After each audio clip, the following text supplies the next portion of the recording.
Welcome to KC study circle. मेरा नाम है प्रंकेश एंड आज हम 26 मार्च के टॉप करंट अफेयर करवाने वाले हैं गाइस।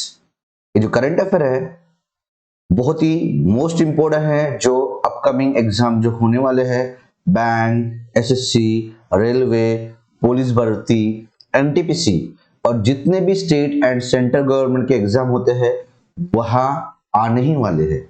और करंट अफेयर एक इजी वे नहीं है जो एक दो दिन में किया जाता है, इसे महीनों लगते हैं, रोज लगते हैं और दिन ब दिन देखना पड़ता है, तब जाके आपका करंट अफेयर कहीं बनता है।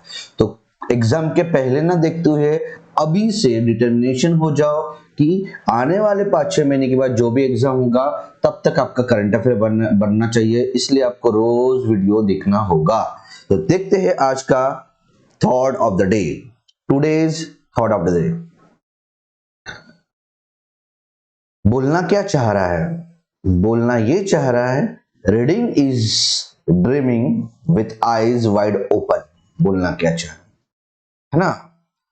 बहुत सारे लोग हैं जो रीड करते हैं, अपने ड्रीम को रीड करते हैं सपने में, है ना, ख्वाबों में, हकीकत में, बट वो होता नहीं है। आपको खुले आंखों से सपना देखना होगा, पढ़ना होगा और खुद लिखना होगा। कोई और नहीं आएगा आपको आपके सपने लिखने के लिए। आप ही हो जो आपके सपने आप ही पूरे कर सकते हो किसी भी तरह। इसलिए आपको कंटिन्यू रहना होगा, बहुत मेहनत करना पड़ेगा और दिल से करना पड़ेगा। लक फैक्टर आता है बट लक के भरोसे पे बैठे रहो तो कुछ नहीं होगा गाइज। आपको मेहनत करना ही पड़ेगा, दिन ब दिन करना पड़ेगा। और आपको पता है कि कितनी कंपटीशन बढ़ते जा रही है, कोई भी क्षेत्र में, चाहे प्राइवेट रहो या गवर्नमेंट रहो, कोई भी कंपटीशन बढ़ रहा है, चांसेस कम होते जा रहे हैं। बट तुम बेस्ट हो तो तुम कर सकते हो। तो तुम याद रखना, पढ़ना है, बढ़ते जाना है, स्किल को बढ़ाना है। तो देखते हैं आज के क्वेश्चन काफी बहुत ही इंपॉर्टेंट है और बहुत ही सटीक है, स्टैटिक है और अच्छे क्वेश्चन है। अच्छे से आपको याद करना है आज के क्वेश्चन। चलो देखते हैं पहला क्वेश्चन क्या है। क्वेश्चन हिंदी में भी है एंड इंग्लिश में भी है। 4 ऑप्शन रहेंगे, उसका आंसर रहेगा, फिर स्टैटिक रहेगा, कुछ डिटेल इंफॉर्मेशन देना होगा तो मैं दूंगा आपको। ठीक है, पूरे टॉपिक कवर है, international affairs, national affairs, banking awareness, economic awareness, awards, acquisition, है ना, ऑब्चरीज, डेज, पूरे जितने भी टॉपिक आते हैं एग्जाम में उतने सभी करने की कोशिश, कवर करने की कोशिश कर रहा हूँ गाइस। पहला क्वेश्चन देखो, which organization will invest 6 billion rupees such as $73 million in Mahindra and Mahindra's last mile electric mobility unit। बोलना क्या चाह रहा है? अब रिसेंटली महिंद्रा एंड महिंद्रा की last mile electric mobility unit में कौन सा संगठन 6 बिलियन रुपीस मतलब $73 मिलियन का निवेश करेगा? तो कौन सा ऑर्गेनाइजेशन है गाइस ऐसा करने वाला? उस ऑर्गेनाइजेशन का नाम है, वर्ल्ड बैंक का सब्सिडी है, वर्ल्ड बैंक की सब्सिडी है क्या? IFC, international finance corporation. तो इंटरनेशनल फाइनेंस कॉर्प ये ऑर्गेनाइजेशन है, वो क्या करने वाला है? 6 बिलियन रुपीस का इन्वेस्ट करने वाला है। 6 बिलियन रुपीस मतलब डॉलर में होता है $73 मिलियन। और ये कहां पे इन्वेस्ट करने वाला है? Mahindra and Mahindra last mile electric mobility unit में। ठीक है, तो यहां देखो इंटरनेशनल फाइनेंस कॉर्पोरेशन की बात आई है, मतलब वर्ल्ड बैंक की बात है इनडायरेक्टली, तो उसके बारे में थोड़ा पूरा है ना, वर्ल्ड बैंक कहां से आया, क्या हुआ, पूरा डिटेल में थोड़ा देखते हैं और बहुत इंपॉर्टेंट ये कंसेप्ट है। देखो गाइस, वर्ल्ड बैंक, ठीक है, वर्ल्ड बैंक का फाउंडेशन हुआ था 1944 में। इसका हेडक्वार्टर है वॉशिंगटन डीसी, यूएसए। प्रेसिडेंट है हाल ही में डेविड मालपास। एमडीएन सीईओ है अंशुला कांत। चीफ इकोनॉमिस्ट है कार्मेन रेनहार्ड। एक ने क्वेश्चन यहां से पूछता ही गाइस। एग्जीक्यूटिव डायरेक्टर है राजेश खुल्लर और यहाँ मेंबर कंट्री है टोटल 189। ठीक है, वर्ल्ड बैंक ग्रुप के 5 सदस्य है सब्सिडीज, जैसे कि IBRD, IDA, IFC, है ना, इंटरनेशनल फाइनेंस कॉर्पोरेशन। इन्होंने 6 बिलियन रुपीस दिए है ना, मतलब कितना दिया है? $73 मिलियन दिया है। महिंद्रा में इन्वेस्ट किया है, ठीक है। वैसे ही बीगा एंड ICSID, ये 5 ग्रुप है वर्ल्ड बैंक के। उसके बाद ये जो ग्रुप है वो क्या करते हैं, इनका गोल है, क्या गोल है कि भाई दुनिया में पॉवर्टी कम करना है 2030 तक, ये एक है। और वैसे ही जो भी बहुत ही गरीब कंट्री है वहां के 40% पॉपुलेशन को क्या करना है, प्रॉस्पेरिटी करना है, उनको हेल्प करना है इनडायरेक्टली, है ना। तो 1944 में याद रखना ब्रेटन वुड्स कॉन्फ्रेंस में वर्ल्ड बैंक बनाया गया।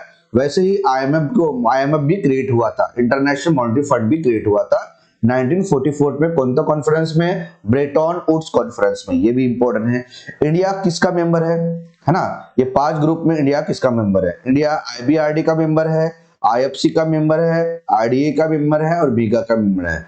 बट इंडिया ICSID का मेंबर नहीं है, ये भी इंपॉर्टेंट है गाइस, ठीक है। आगे बढ़ते हैं, नेक्स्ट क्वेश्चन देखो, है ना। देखो किस तरीके से मैं एक्सप्लेन करने की कोशिश कर रहा हूँ और स्टैटिक भी ला रहा हूँ। अगर ये वीडियो आपको डेफिनेटली पसंद आएगा तो लाइक करो, शेयर करो ज्यादा से ज्यादा। जो भी स्टूडेंट जरूरत होगा इस डेटा का, एक कंटेंट का, तो वो प्लीज लाइक करे, शेयर करे और सब्सक्राइब करे अपने केसी स्टडी सर्कल को, ठीक है। आगे बढ़ते हैं गाइस, देखते हैं next question. Where will the Reserve Bank of India (RBI) set up a new data center and cyber security training institute? बोलना क्या चाह रहा है, भारतीय रिजर्व बैंक कहा एक नया डेटा सेंटर और साइबर सुरक्षा प्रशिक्षण संस्थान स्थापित करेगा। तो कहा करने वाला है गाइस ऐसा, तो आंसर है ये करने वाला है ओडिशा के भुवनेश्वर में। तो ओडिशा के भुवनेश्वर में रिजर्व बैंक ऑफ इंडिया एक नया data centre and cyber security training institute open करने वाला है, ठीक है। यहां देखो guys reserve bank of India की बात आई है ना। तो थोड़ा उसके बारे में थोड़ा डिटेल में देखते हैं, क्योंकि ये एग्जाम में पूछता ही है, इंटरव्यू में भी पूछता है, ग्रुप डिस्कशन में आपको नॉलेज होना चाहिए, और इंटरव्यू में भी तो पूछता है। तो रिजर्व बैंक ऑफ इंडिया का फाउंडेशन हुआ था 1 अप्रैल 1935 में। RBI नेशनलाइज हुआ था 1 जनवरी 1949 में। हेडक्वार्टर है मुंबई में परमानेंट, है ना। RBI ये सेटअप हुआ था हिल्टन यंग कमीशन के दौरान। किसने सेटअप किया था, हिल्टन यंग कमीशन ने RBI को सेटअप किया था। RBI के फर्स्ट गवर्नर है सर ऑसबॉर्न स्मिथ, जो ऑस्ट्रेलिया से बिलोंग करते थे। पहले इंडियन गवर्नर है CD देशमुख, ये भी याद रखना। और 25 नंबर के गवर्नर अभी जो रिसेंटली है उनका नाम है शक्तिकांत दास। RBI के 4 डेप्यूटी गवर्नर है, जैसे कि T Ravishankar, Mukesh Kumar Jain, Michael D Patra and M Rajeshwar Rao, ठीक है, ये याद रखना। T Ravishankar, Mukesh Kumar Jain, Michael D Patra and M Rajeshwar Rao, this is 4 deputy governor in RBI, ठीक है। नेक्स्ट क्वेश्चन, नेक्स्ट देखो, ठीक है। RBI के 5 सब्सिडीज है, जैसे कि गवर्नमेंट ऑफ वर्ल्ड बैंक के थे ना, वैसे भी RBI की भी 5 सब्सिडीज है। कौन थे, ये क्वेश्चन पूछता है कि RBI के सब्सिडी कौन थे हैं। DICGC है ना, DICGC, BRBN, MPL, ReBIT, IFTAS, RBIH। तो इसका फुल फॉर्म देख लेते हैं DICGC का। DICGC का फुल फॉर्म है deposit insurance and credit guarantee corporation of India. Deposit insurance and credit guarantee corporation of India. BRBN MPL का फुल फॉर्म है Bharatiya reserve bank note Mudran private limited. ReBIT, reserve bank information technology private limited. IFTAS, Indian financial technology and allied services. RBIH, reserve bank innovation hub. This is 5 subsidies in RBI, ठीक है। उसके बाद RBI के मतलब India में 4 currency note printing press है, वहां से RBI के कुछ प्रिंटिंग प्रेस है एंड गवर्नमेंट ऑफ इंडिया के कुछ प्रिंटिंग प्रेस है। Currency printing, note printing press, तो गवर्नमेंट ऑफ इंडिया के कहां पे है प्रिंटिंग प्रेस, महाराष्ट्र के नासिक में एक है एंड मध्य प्रदेश के देवास में है गवर्नमेंट ऑफ इंडिया के करेंसी नोट प्रिंटिंग प्रेस। और आरबीआई के कर्नाटका के मैसूर में है एंड वेस्ट बंगाल के सालबोरी में है। तो गवर्नमेंट ऑफ इंडिया के महाराष्ट्र नासिक एंड मध्य प्रदेश देवास, आरबीआई के मैसूर कर्नाटका एंड वेस्ट बंगाल सालबोनी। और वैसे ही गवर्नमेंट ऑफ इंडिया के 4 कॉइन्स है जो बनाया जाता है ना। गवर्नमेंट ऑफ इंडिया के 4 मिंट्स है, जो 4 कॉइन मिंट्स है, कहां पे है वो है मुंबई में, हैदराबाद में, कलकत्ता में, नोएडा में। ये भी इंपॉर्टेंट है गाइस, ठीक है। आगे बढ़ते हैं, नेक्स्ट क्वेश्चन देखो।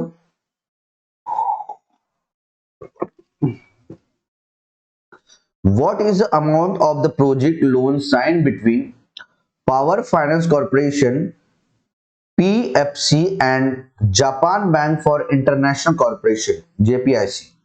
पावर फाइनेंस कॉर्पोरेशन और Japan bank for international corporation के बीच हस्ताक्षरित परियोजना लोन की राशि कितनी है? तो कितना अमाउंट उन्होंने साइन किया guys? The answer is JPY 2.65 billion और रुपीस में देखा जाए तो 165 करोड़। ठीक है, मोस्ट इंपोर्टेंट है, ऐसे क्वेश्चन बैंक में पूछा जाता है और पूछते ही है। और ऐसा भी पूछेगा कि ऐसा भी पूछ सकता है उल्टा कि 165 करोड़ है ना लोन देने वाला है पावर फाइनेंस कॉर्पोरेशन को, कौन सा बैंक देने वाला है और किसके साथ टाइप किया है? तो Japan bank for international corporation. ऐसा भी पूछ सकता है कि जेपीआईसी बैंक ये किस कंट्री से बिलोंग करता है? जापान बैंक से बिलोंग करता है ना। तो ये जापान की करेंसी में पूछ सकता है या इंडिया की करेंसी में पूछता है, दोनों तरीके से याद रखना गाइस। तो JPY 2.65 बिलियन रुपीस में देखा जाए तो 165 करोड़ रुपीस ये अमाउंट है प्रोजेक्ट लोन का जो साइन हुआ है power finance corporation and Japan bank for international corporation के बीच में। यहां देखो गाइस, पावर फाइनेंस कॉर्पोरेशन और Japan bank for international corporation की बात आई है तो उसके बारे में देख लेते हैं। पावर फाइनेंस कॉर्पोरेशन, इसका फाउंडेशन हुआ था जुलाई 1986 में, हेडक्वार्टर है न्यू दिल्ली, दिल्ली में। चेयरमैन एंड एमडी है रविंद्र सिंह ढिल्लोन, है ना। और ये जो पावर फाइनेंस कॉर्पोरेशन है ये एक सेंट्रल पब्लिक सेक्टर अंडरटेकिंग है और ये किसके अंडरटेक में आता है? मिनिस्ट्री ऑफ पावर के अंडरटेकिंग में आता है ना। ये जो पावर फाइनेंस कॉर्पोरेशन है किस मिनिस्ट्री के अंतर्गत आता है ना? मिनिस्ट्री ऑफ पावर के अंतर्गत आता है। और ये सेंट्रल पब्लिक सेक्टर कंपनी है बोल सकते हैं और ये इंडिया की leading non banking financial company भी है। ठीक है, पावर फाइनेंस कॉर्पोरेशन। अब हम जेपीआईसी के बारे में देखते हैं। जेपीआईसी मतलब Japan bank for international corporation. इसका हेडक्वार्टर है टोक्यो जापान में। इसके प्रेसिडेंट एंड सीईओ है तडाशी माइदा, है ना। और ये जो बना था जेपीआईसी ये 1 अक्टूबर 1999 में बना था, है ना। Merger of the Japan export import bank and the overseas economic cooperation fund, ये दोनों से मिलके है ना जेपीआईसी बना था 1999 में। ये भी इंपॉर्टेंट है गाइस। आगे बढ़ते हैं, नेक्स्ट क्वेश्चन देखो।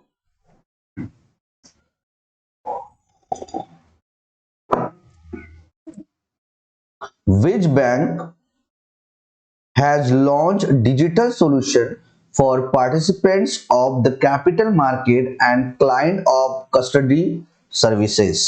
बोलना क्या चाह रहा है? किस बैंक ने पूंजी बाजार के प्रतिभागियों और कस्टडी सेवा के ग्राहकों के लिए डिजिटल समाधान लॉन्च किया है? Most important question. तो किस बैंक ने किया है गाइस ऐसा? द आंसर इज, उस बैंक का नाम है आईसीआईसीआई बैंक। तो आईसीआईसीआई बैंक ने अब रिसेंटली डिजिटल सॉल्यूशन को लॉन्च किया है।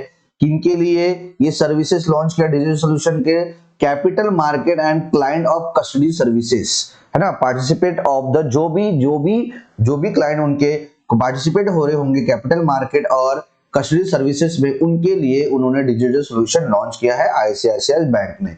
यहां देखो गाइस, आईसीआईसीआई बैंक की बात आई है ना, तो उसके बारे में देख लेते हैं। तो आईसीआईसीआई बैंक का सबसे पहले फुल फॉर्म देखते हैं, पूछ लेता है कभी कभी। आईसीआईसीआई बैंक का फुल फॉर्म है industrial credit and investment corporation of India. Industrial credit and investment corporation of India. इसका फाउंडेशन हुआ था 5 जनवरी 1994 में, है ना। 5 जनवरी 1994 में इसका फाउंडेशन हुआ था। हेडक्वार्टर है मुंबई महाराष्ट्र में एंड एमडी एंड सीईओ है संदीप बख्शी। और टैगलाइन है हम है ना ख्याल आपका। टैगलाइन क्या है? हम है ना ख्याल आपका। नेक्स्ट बढ़ते हैं नेक्स्ट क्वेश्चन के ऊपर। Which of the following is not a key service or offering of the digital solution launched by the ICICI Bank for entities in capital market and custody services? है ना, आपको बताया गया कि ICICI बैंक ने अभी रिसेंटली डिजिटल सोल्यूशन लॉन्च किया गया है कैपिटल मार्केट कस्टडी सर्विसेज के लिए, है ना। तो अभी इस तरीके से भी पूछ सकते हैं कि कौन से सर्विस, है ना, लॉन्च किया है। तो ये तो क्वेश्चन मैंने थोड़ा डिफरेंट लाया हो कि कौन सी ऑप्शन में से कौन से सर्विस उन्होंने ऑफर नहीं किया, तो कौन सा नहीं किया गाइस, तो देखते हैं। तो इस क्वेश्चन के लिए आपको डिटेल में नॉलेज होना चाहिए, तब जाके आप तो ऑप्शन को गलत करोगे, कौन सा गलत है कौन सा राइट है ना। तो याद रखना guys, current affair one liner पढ़ना ही, डिटेल में पढ़ना है, तब जाके आपको आएगा। तो guys 3-in-1 account facility for stock broker and client, ये ऑफर करने वाला है डिजिटल सॉल्यूशन है आईसीआईसीआई बैंक का। उसके बाद digital account opening for PMS client, ये भी दिया है उसने। उसके बाद digital onboarding and pre verification of FPI and FDI client, ये भी वो सर्विस प्रोवाइड करने वाला है ICICI bank. But virtual reality based trading platform ये सर्विस प्रोवाइड नहीं करने वाला है आईसीआईसीआई बैंक, याद रखना। यहां देखो आपके लिए क्वेश्चन थोड़ा सा आईसीआईसीआई बैंक के बारे में आपको बताना है। अगर आप ये वीडियो देख रहे होगे, है ना, आपको समझ रहा होगा, तो रिसर्च करो आईसीआईसीआई बैंक के बारे में स्टैटिक थोड़ा सा, और न्यूज अभी लेटेस्ट वाले, और कमेंट सेक्शन में लिखना है। नेक्स्ट क्वेश्चन देखो, with which pillar platform of national payment corporation of India NPCI has Amazon पे पार्टनर फॉर लोन रिपेमेंट। बोलना क्या चाह रहा है? भारतीय राष्ट्रीय भुगतान निगम एनपीसीआई के किस बिलर प्लेटफॉर्म के साथ अमेज़न पे ने ऋण चुकौती के लिए भागीदारी की है? तो कौन सा बिलर प्लेटफॉर्म है national payment corporation of India का, जो अमेज़न पे के साथ पार्टनरशिप किए लोन रिपेमेंट के लिए? द आंसर इज, उस बिलर प्लेटफॉर्म का नाम है भारत बिल पे। तो national payment corporation of India का एक बिलर प्लेटफॉर्म है, उसका नाम है भारत बिल पे। इसने पार्टनरशिप की है अमेज़न पे के साथ, और ये लोन रिपेमेंट करेगा। यहां देखो गाइस, एनपीसीआई की बात आई है, तो उसके बारे में स्टैटिक पोर्शन देख लेते हैं। एनपीसीआई मतलब होता है national payment corporation of India. इसका फाउंडेशन हुआ था 2008 में, है ना, और इसका हेडक्वार्टर है मुंबई महाराष्ट्र में। इसके एमडी एंड सीईओ है दिलीप अजबे। एनपीसीआई एक अम्ब्रेला ऑर्गेनाइजेशन है ना, वो ऑपरेट करता है retail payments and settle system जो इंडिया में होता है। किसको ऑपरेट करता है? Retail payment and settle system जो इंडिया में होता है। और ये जो इनिशिएटिव है वो रिजर्व बैंक ऑफ इंडिया का इनिशिएटिव है ना, एंड इंडियन बैंक एसोसिएशन का है। और इसको किस प्रोविजन से लागू किया गया था? Payment and settlement system act 2007 के प्रोविजन से लागू किया गया था national payment corporation of India को, याद रखना, ठीक है। नेक्स्ट क्वेश्चन देखो गाइस, नेक्स्ट क्वेश्चन है, which Indian lender completed its first non-dollar transaction with Sri Lanka by paying for export in Sri Lankan rupees। बोलना क्या चाह रहा है? किस भारतीय ऋणदाता ने श्रीलंकाई रुपए में निर्यात के लिए भुगतान करके श्रीलंका के साथ अपना पहला गैर डॉलर लेन देन पूरा किया है? तो कौन सा इंडियन लेंडर है गाइस, बैंक है ऐसा करने वाला? The answer is state bank of India SBI. तो state bank of India SBI ये पहला नॉन डॉलर ट्रांजैक्शन कंप्लीट किया है श्रीलंका के साथ, और एक्सपोर्ट क्या करके? Export in Sri Lankan rupees, paying for the export in Sri Lankan rupees. So this is a most important question. So SBI Indian lender completed its the first non-dollar transaction with Sri Lanka by paying for export in Sri Lankan rupees. यहाँ देखो guys SBI की बात आई है, थोड़ा static देख लेते हैं। SBI का फाउंडेशन हुआ था 1 जुलाई 1955 में। इसका हेडक्वार्टर है मुंबई महाराष्ट्र में और इसके चेयरमैन है दिनेश कुमार खारा। इंपॉर्टेंट है ना। Next, how many countries have been allowed by RBI to open special Vostro rupee accounts, है ना। ये भी क्वेश्चन पूछ सकता है कि आरबीआई का SVRS का SVRA का फुल फॉर्म क्या है। तो क्या है, स्पेशल वोस्त्रो रूपी accounts, SVRA for settling payments in Indian rupees. बोलना क्या चाह रहा है, भारतीय रुपी में भुगतान के निपटान के लिए आरबीआई द्वारा कितने देशों को निवेश विशेष वोस्त्रो रुपए खाता खोलने की अनुमति दी है। तो कितने कंट्रीज को अलाउड किया है आरबीआई ने, द आंसर इज 18 कंट्रीज को। तो 18 कंट्रीज को अलाउड किया है आरबीआई ने, ओपन कर सकते हैं वो स्पेशल वोस्त्रो रुपी अकाउंट्स, इसलिए पेमेंट को सेटलमेंट करने के लिए, इंडियन रुपीस के पेमेंट को सेटलमेंट करने के लिए। और वो कंट्रीज कौन सी है वो भी देख लेते हैं, इंपॉर्टेंट हो सकता है, पूछ सकता है, कुछ भी पूछ सकता है। फिजी, बोट्सवाना, कौन सी कंट्री है, Fiji, Botswana, Guyana, Germany, Kenya, Israel, Malaysia, Mauritius, Myanmar, New Zealand, Oman, Russia, Seychelles, Singapore, Sri Lanka, Tanzania, Uganda and United kingdom. 18 country है जिसको अलाउड किया है आरबीआई ने ओपन स्पेशल वोस्त्रो रुपए अकाउंट्स के लिए, है ना। आगे बढ़ते हैं गाइस, नेक्स्ट क्वेश्चन देखते हैं। नेक्स्ट क्वेश्चन है,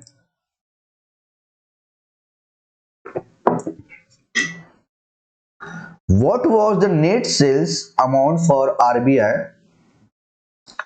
in the spot foreign exchange market in January 2023? Most important question for banking purpose, most important question, most IMP।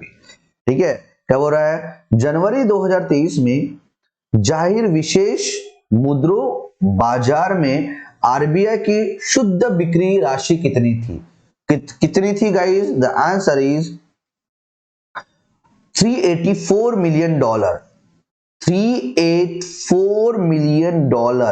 ये नेट सेल अमाउंट था आरबीआई का in sport foreign exchange market में जनवरी 2023 में। याद रखना, जनवरी 2023 में स्पॉट फॉरेन एक्सचेंज मार्केट में net cell amount RBI का कितना था, $384 मिलियन। इंपॉर्टेंट है। Next question, what was the RBI's net outstanding forward purchase at the end of the January 2023, है ना, ये भी इंपॉर्टेंट है।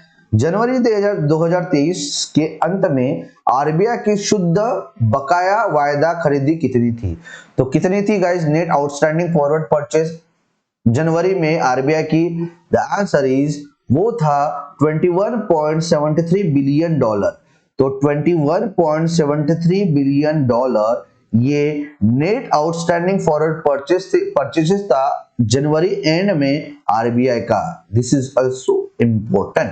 आगे बढ़ते हैं, what is the total amount of outward remittance under the RBI's liberalized remittance scheme LRS from April 2022 to January 2023?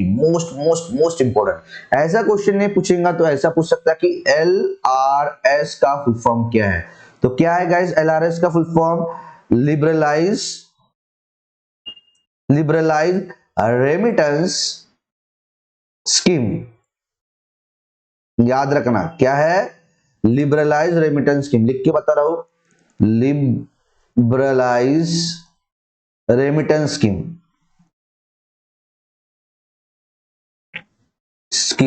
ये question तो पूछता है, ठीक है। LRS का L क्या है, लिबरलाइज है, R क्या है, रेमिटेंस है, S क्या है, स्कीम है।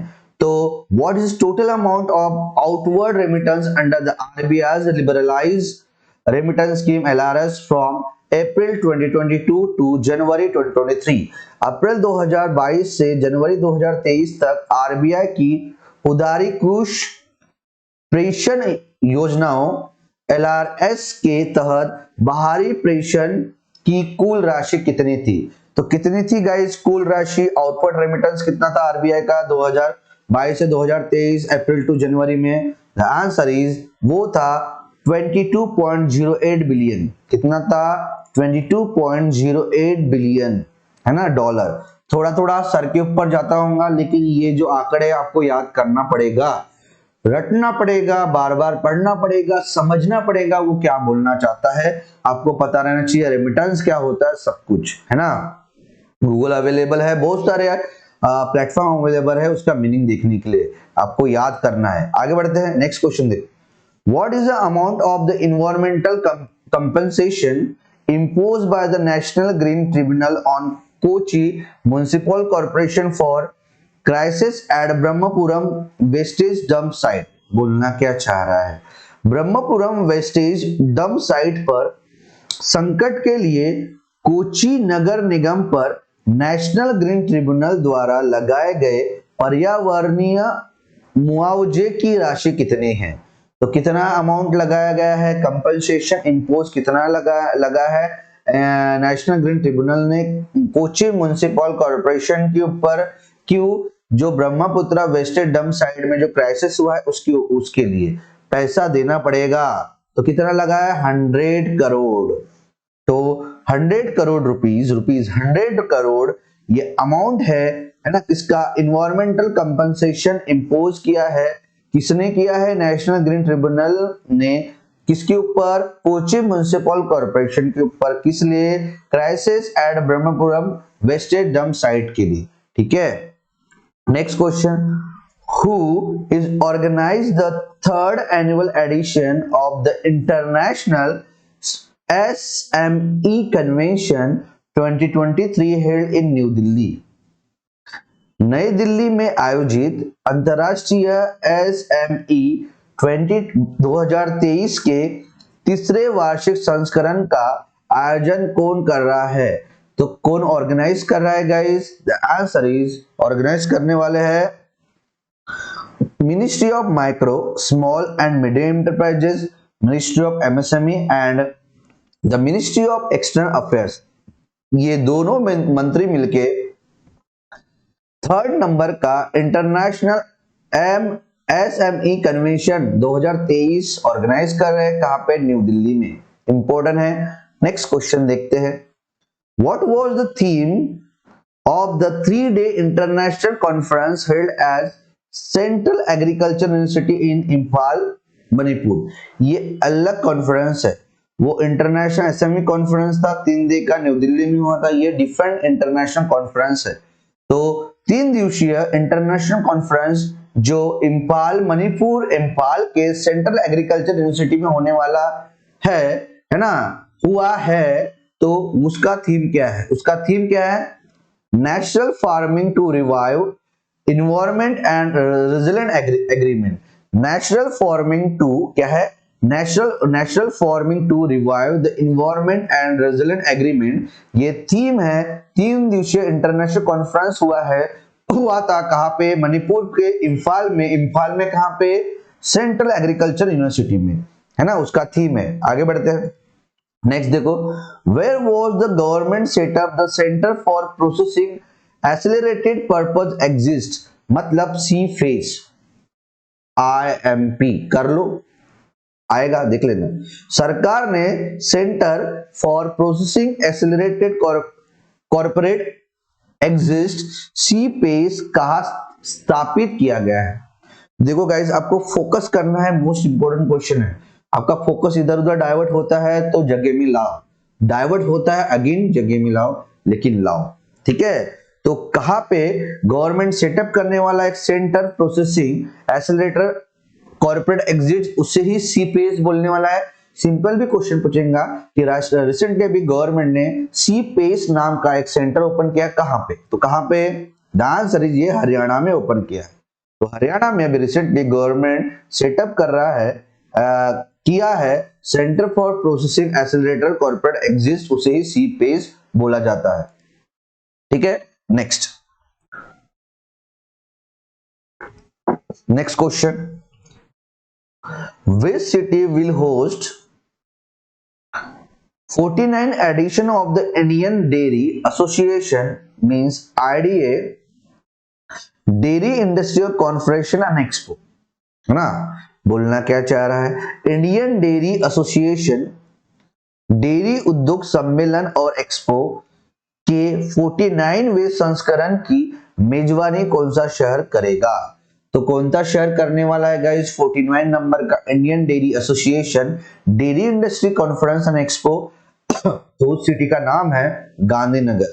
तो गुजरात के गांधीनगर में 49 नंबर का इंडियन डेयरी एसोसिएशन का dairy industry conference and expo होने वाला है। ठीक है, और इस एडिशन का 49 नंबर का एडिशन का थीम है India dairy to the world opportunity and challenges. क्या है theme, India dairy to the world opportunities and challenges. आपको बताना है कि दूध उत्पादन में, मिल्क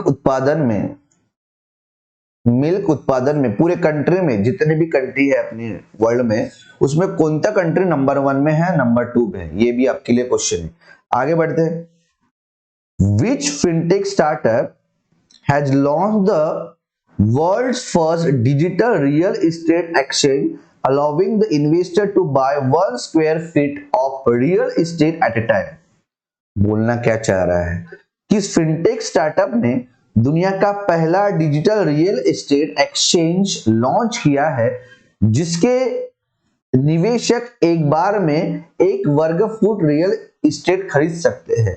तो कौन सा फिनटेक स्टार्टअप है ऐसा करने वाला गाइस, बहुत बड़ा काम किया है दुनिया में पहली बार, है ना। तो वो है बेंगलुरु बेस्ड ALT रियलटेक। तो बेंगलुरु बेस्ड स्टार्टअप है, फिनटेक स्टार्टअप है, उसका नाम है ALT रियलटेक। इन्होंने लॉन्च किया है दुनिया का पहला डिजिटल रियल एस्टेट एक्सचेंज, है ना, याद रखना। आगे बढ़ते हैं, next, what is the total number of tulip bulbs imported from the Netherlands for the 13-day tulip festival organized by the New Delhi Municipal Council। पूरा क्वेश्चन यहाँ पे कवर हो चुका है, किस कंट्री से अपन ने वो तुलिप बल्ब्स लाए हैं, है ना, कितने दिन का वो फेस्टिवल है, ये फेस्टिवल कहाँ पे हो रहा है, everything cover in the single one question. ठीक है, तो ऐसा क्वेश्चन बहुत इंपॉर्टेंट है, बड़ा क्वेश्चन को नहीं समझना है, पूरा डिटेल में पढ़ना है।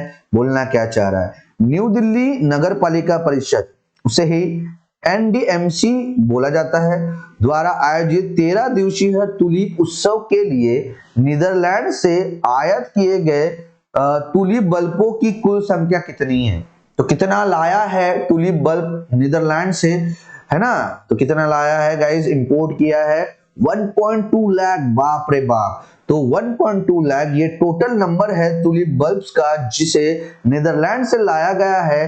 कहां पे लाया गया है, न्यू दिल्ली में लाया गया है। और वो न्यू दिल्ली में क्यों लाया गया है, 13 दिवसीय तुलिप फेस्टिवल ऑर्गेनाइज किया गया था, और इसको ऑर्गेनाइज किसने किया है, न्यू दिल्ली म्युनिसिपल काउंसिल ने ऑर्गेनाइज किया है। यहाँ देखो गाइस, दिल्ली की बात आई है तो दिल्ली के बारे में देख लेते हैं। दिल्ली के लेफ्टिनेंट गवर्नर है विनय कुमार सक्सेना, चीफ मिनिस्टर है अरविंद केजरीवाल, कैपिटल है New Delhi, and wildlife sanctuary है न्यू दिल्ली में Asola Bhatti wildlife sanctuary and national Chambal sanctuary. ठीक है, Asola Bhatti wildlife sanctuary and national Chambal sanctuary is wildlife sanctuary in New Delhi. ठीक है, नेक्स्ट क्वेश्चन देखो, who has been appointed as the first justice of a district court in the US state of the Massachusetts, है ना, Massachusetts, important है।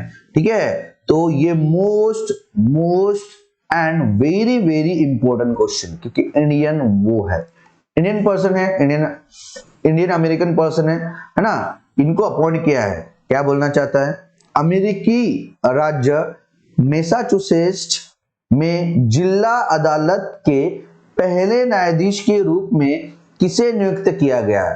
तो कौन बने हैं first justice of the district court in the US state of Massachusetts में? The answer is, उनका नाम है तेजल मेहता।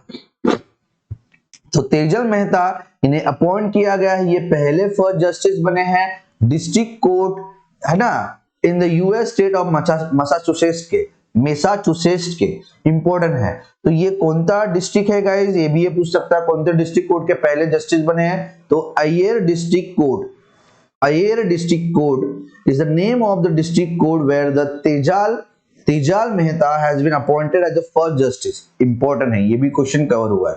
नेक्स्ट क्वेश्चन देखते हैं, who has received approval from the CCI Competition Commission of India for the acquisition of management rights over the IDBI MF scheme?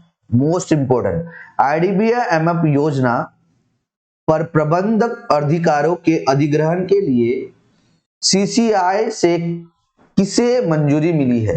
तो CCI competition commission of India से किसी approve में है कि आप एक्विजिशन कर सकते हो आईडीबीआई एमएफ स्कीम में। तो किसे मंजूरी मिली है? LIC म्यूचुअल फंड को। तो LIC म्यूचुअल फंड इन्हें अप्रूवल मिला है कंपटीशन कमीशन ऑफ इंडिया की तरफ से। क्यों? कि आप एक्विजिशन कर सकते हो मैनेजमेंट राइट्स में, किसके साथ? आईडीबीआई एमएफ स्कीम के साथ। यहां देखो गाइस, CCI की बात आई है, थोड़ा स्टैटिक पोर्शन देख लेते हैं। CCI का फुल फॉर्म है कॉम्पिटिशन कमीशन ऑफ इंडिया। इसका एस्टैब्लिशमेंट हुआ था 14 अक्टूबर 2003 में और ये चालू हुआ था 2009 में। हेडक्वार्टर है न्यू दिल्ली में, चेयरमैन है Sangeeta Verma. The competition commission of India ये एक चीफ नेशनल कॉम्पिटिशन रेगुलेटर है इंडिया का, और एक स्टैट्यूटरी बॉडी है। किस मिनिस्ट्री के अंतर्गत आता है competition commission of India? Ministry of corporate affairs.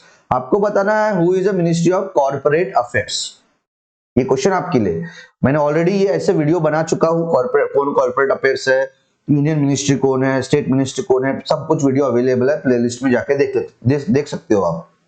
आगे बढ़ते हैं, नेक्स्ट क्वेश्चन देखो, which Ukrainian rights group has won the Norway's Sakharov freedom award for documenting war crimes in the Ukraine conflicts?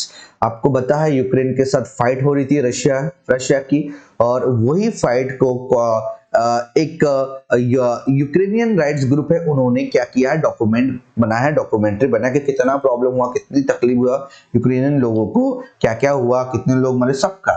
तो उसके लिए नॉर्वे का एक सकारोव फ्रीडम अवार्ड है, उन्हें दिया गया है। तो कौन सा है गाइस वो? हिंदी में देख लेते हैं। किस यूक्रेनियन अधिकार समूह ने यूक्रेन संघर्ष में युद्ध अपराधों के दस्तावेजीकरण के लिए नॉर्वे का सकारोव फ्रीडम अवार्ड जीता है? तो कौन सा यूक्रेनियन राइट ग्रुप है? उनका नाम है ट्रूथ हाउंड्स। तो ट्रूथ हाउंड्स ये यूक्रेनियन राइट ग्रुप है, और इन्होंने ही जीता है Norway Sakharov freedom Award. Important है। आगे बढ़ते हैं, next, according to the data from the coal mint, which country emerged as the one of the highest global importers of coking coal in the calendar year 2022? बोलना क्या चाहता है? कोल mint के आंकड़ों के अनुसार कौन सा देश कैलेंडर वर्ष 2022 में कोकिंग कोल के उच्चतम वैश्विक आयातों में से एक के रूप में उभरा है? तो कौन सा कंट्री है गाइस जो टॉप है, नंबर 1 है, इंपोर्ट्स किया है कोकिंग कोल को? तो उस कंट्री का नाम है इंडिया। तो इंडिया ये नंबर 1 कंट्री है पूरी दुनिया में जो ग्लोबल इंपोर्टर्स है ना, higher the global importers of cooking coal in the calendar year 2022। ऐसा बताया किसने, है ना? कोल मिंट ने बताया। तो कोल मिंट के डाटा के अनुसार इंडिया ये नंबर 1 है global importers of the cooking coal में, और सेकंड नंबर में है चाइना। सेकंड नंबर में कौन सी कंट्री है? China. This is also important. आगे बढ़ते हैं, what is the focus of MOU signed between the MIDC government of Maharashtra and SIBC? MIDC Maharashtra सरकार और SIBC के बीच हस्ताक्षरित समझौता ज्ञापन का फोकस क्या है? तो क्या है guys focus? The answer is, वो फोकस है ना, कौन सा फोकस है? Sustainable infrastructure and defence manufacturing. तो इंफ्रास्ट्रक्चर, डिफेंस के मैन्युफैक्चरिंग को और इंफ्रास्ट्रक्चर को बढ़ावा देने के लिए है ना एमयू हुआ है कि इन दोनों के बीच में, MIDC government of the Maharashtra and SIBS के बीच में। तो एमआईडीसी महाराष्ट्र सरकार और एसआईबीसी के बीच में समझौता हुआ है sustainable infrastructure and defence manufacturing के लिए। इंपॉर्टेंट है, आगे बढ़ते हैं। What is the event that is taking place in बक्सा डिस्ट्रिक्ट इन आसाम? है ना, अब रिसेंटली है ना एक बहुत ही अच्छा इवेंट हुआ है लड़के और लड़कियों के लिए, और ये बड़ा इवेंट था, और ये कहां पे हुआ? आसाम के बक्सा डिस्ट्रिक्ट में हुआ। और उस इवेंट का नाम क्या है guys? Asian kho kho championship for main and women. Question ऐसा भी पूछ सकता है कि रिसेंटली अभी एक खेल हुआ है, इवेंट हुआ है एशियन खो खो चैंपियनशिप, जो महिला और पुरुषों के बीच में हुआ था। तो ये आसाम के कौन डिस्ट्रिक्ट में हुआ? कौन डिस्ट्रिक्ट में हुआ? बक्सा डिस्ट्रिक्ट में हुआ। कौन स्टेट में बोलूंगा? तो आसाम में हुआ। ठीक है, आगे बढ़ते हैं। Who was Abhay Chhajlani, where did he passed away?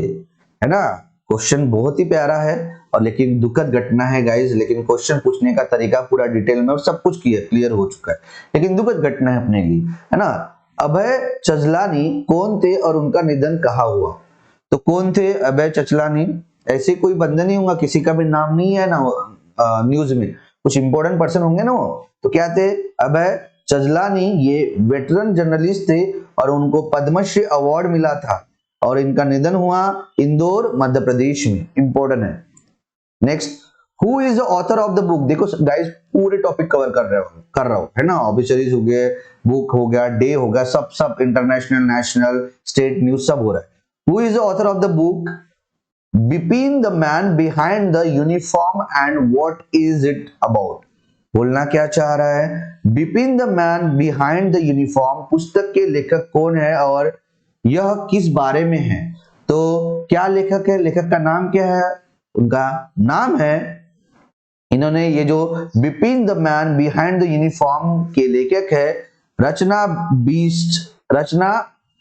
बिस्वास रावत। रचना बिस्वात रावत ये लेखक है Bipin the man behind the uniform, और इन्होंने ये बुक में ट्रिब्यूट दिया है इंडिया के first chief of defence staff. उनका नाम है जनरल बिपिन रावत, है ना। रचना बिस्वास रावत ये ऑथर है Bipin the man behind the uniform के। आगे बढ़ते हैं। When is the International Day of Remembrance of Victims of Slavery and Transatlantic Slave Trade observed every year? बोलना क्या चाह रहा है? हर साल गुलामी के पीड़ितों और ट्रांस अटलांटिक दास व्यापार के स्मरण का अंतरराष्ट्रीय दिवस कब मनाया जाता है? तो हर साल कब मनाया जाता है गाइस? ये हर साल 25 मार्च को मनाया जाता है। क्या मनाया जाता है? International Day of Remembrance of Victims of Slavery and the Transatlantic Slave Trade, है ना। ये 25 मार्च को मनाया जाता है हर साल। आगे बढ़ते हैं। तो गाइस ये थे अपने टॉप करंट अफेयर। कितने करंट हुए हैं? 27 मतलब पकड़ लो आप 60 के आसपास करंट अफेयर हुए हैं, पूरे स्टैटिक पोर्शन वगैरह डिटेल में देख के। तो गाइज ये जो करंट अफेयर है बहुत इंपॉर्टेंट है। आपको लगता होगा जो करंट अफेयर है उसका पीडीएफ चाहिए होगी तो आप कमेंट सेक्शन में आप कमेंट कर सकते हो, आपको पीडीएफ मिल सकती है। और पीडीएफ चाहिए होगा तो आपको टेलीग्राम ग्रुप ज्वाइन करना है। टेलीग्राम ग्रुप में केसी स्टडी सर्कल आप फिलअप करो और ज्वाइन कर लो, आपको सब कुछ वहां मिल जाएगा। और आपको याद करना है तो आप शॉर्ट नोट्स वीडियो देखने के बाद बार बार वीडियो देखो, शॉर्ट नोट निकालो और फिर एक बार रिवाइज कर दो 1.5 की स्पीड में। धीरे धीरे बढ़ते आपको आदत भी लग जाएगा और कैसे वीडियो है, कंटेंट कितने इंपॉर्टेंट है, वो न्यूज आते ही नहीं आपको पता चल जाएगा। तो thank you so much guys जुड़े रहने के लिए केसी स्टडी सर्कल के साथ। और आपको ये वीडियो पसंद आया होगा तो डेफिनेटली लाइक करो, शेयर करो एंड सब्सक्राइब करो इसे केसी स्टडी सर्कल को। थैंक यू सो मच, मिलते हैं नेक्स्ट वीडियो में सुबह। Bye bye.